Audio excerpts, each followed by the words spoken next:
From showing the Riddler's true potential to the hideous villain Clayface being involved, many new secrets and speculations have come to light regarding the Batman sequel, like the fact that the Riddler being arrested would bring him closer to his comic persona.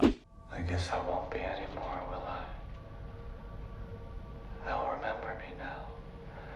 They'll remember both of us. Riddler, played by Paul Dano, was a realistic criminal in The Batman. However, his arrest at the end of the movie may give the character a lighter tone that fits more with his comic persona. This character in the comic books is a lot more campy than he is in most live-action movies. He wears bright colors and tells jokes and uses puzzles to confuse his superhero enemy. Now that the events of The Batman have shown that Edward Nashton is the Riddler, he doesn't have to hide behind a mask. Instead, he can show everyone just how twisted his mind is. Now that the Riddler is free from his cling wrap mask, not only can he wear the greens and purple of his comic book self, but he can also change his villainous persona in any way he wants. Nashton's first adventures won him a lot of fans, but he could get even more people interested by becoming more colorful, wild, and out of control. The Riddler's rapid change could be because he has been watching his new friend the Joker for a while now. In The Batman, the Joker was seen greeting Nashton after he was arrested. Who are you?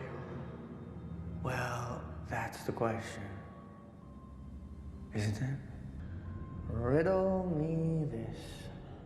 The Riddler's new persona will be most definitely based on the Joker, who is known for his crazy antics and bigger-than-life personality. That sounds interesting, but at the same time poses a bigger question. What effect can this new Riddler have on the upcoming movie? The Batman Part 2 might be ideal for a new type of Riddler. If the movie keeps its promise that the Riddler and the Joker will work together, the two supervillains will be able to do more damage to Gotham City by using their personal methods combined. Even though it might be a risky move, the villainous duo would be a lot more fun if they both took on their more colorful comic book personas. This would let the sequel have a little more fun with its premise than the first movie did, and make it the best Batman movie since The Dark Knight. DC movies have a lot of problems, one of which is that they are always way too dark. Although the stronger tones appear to be typical for the Dark Knight-related projects, the Batman franchise could profit from a somewhat lighter tone than earlier iterations of the character. This can be done by making Batman's bad guys, who are surprisingly fun despite their tendency to kill, more like they are in the comics. The Batman Part 2 can make its bad guys just as funny as they are in the comics without making them too violent. I hope this is true because it'll make this movie much more intriguing. Talking of villains and talking of secrets being revealed, did you know that adding Clayface to the roster was also an idea that was being considered? But what many fans don't know is that this news is completely false. Many thought that Clayface from DC Comics would be a new big bad guy in the Batman Part 2. Deadline says that the villain who can change into different forms could be a big addition to the upcoming movie. At the time when Deadline reported this, DC Studios had not said anything. The trade said that nothing has been approved yet and that there are no offers or deals. But if he was to join the film, this would be Clayface's first movie, and he would probably join Barry Keoghan's Joker in the Batman Part 2's Rogues Gallery.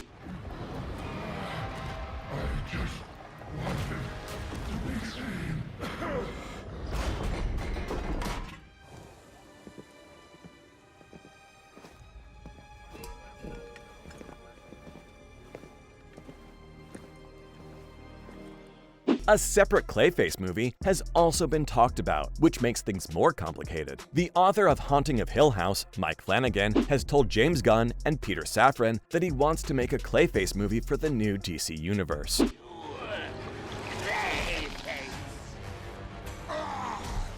weren't even supposed to be in here, Carl. Why sign up with Joker?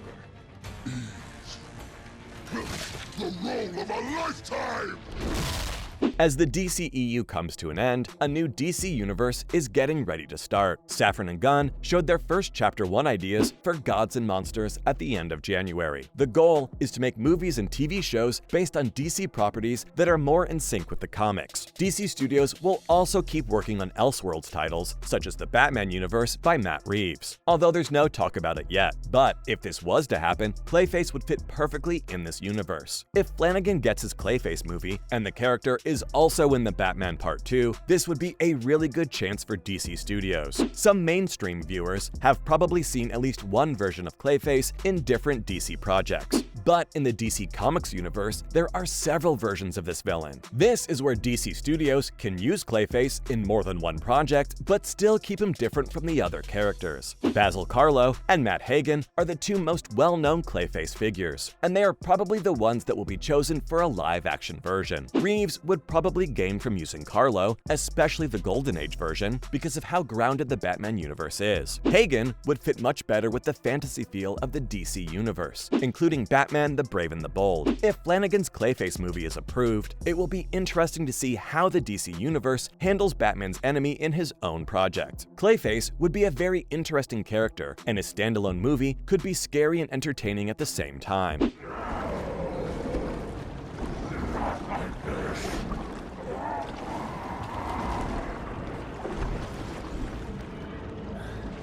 You know who else would make a very good new addition? Nightwing. But can he appear in the Batman 2? There is room in the plot for at least one of Batman's sidekicks to show up in the Batman 2 or 3. If Damian Wayne is Robin in The Brave and the Bold, then Dick Grayson, the first Robin, is probably already Nightwing in this new DC universe.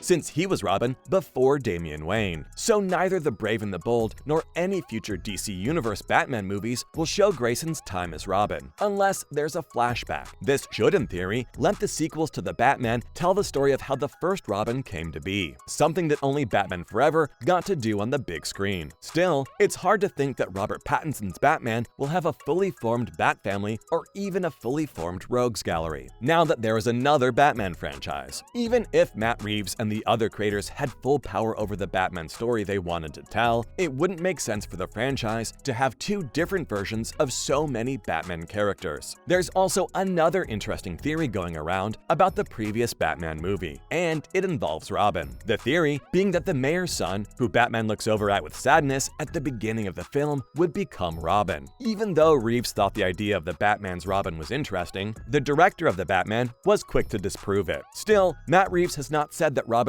won't be in the Batman 2. Even Robert Pattinson doesn't mind if his Batman has a Robin. Robin has to be in the sequels, but the actor who plays Batman has one condition, which is that Robin must be 13, as it would be interesting to see a young sidekick being trained. As exciting as it is to see Damian and the whole Bat family in The Brave and the Bold, it would also be interesting to see how the first Robin came to be in a world like the Batman, which is both real and stylized. I really can't wait to watch this movie and to truly see if these revealed secrets are fully true or not. That's all for the secrets revealed regarding the Batman 2.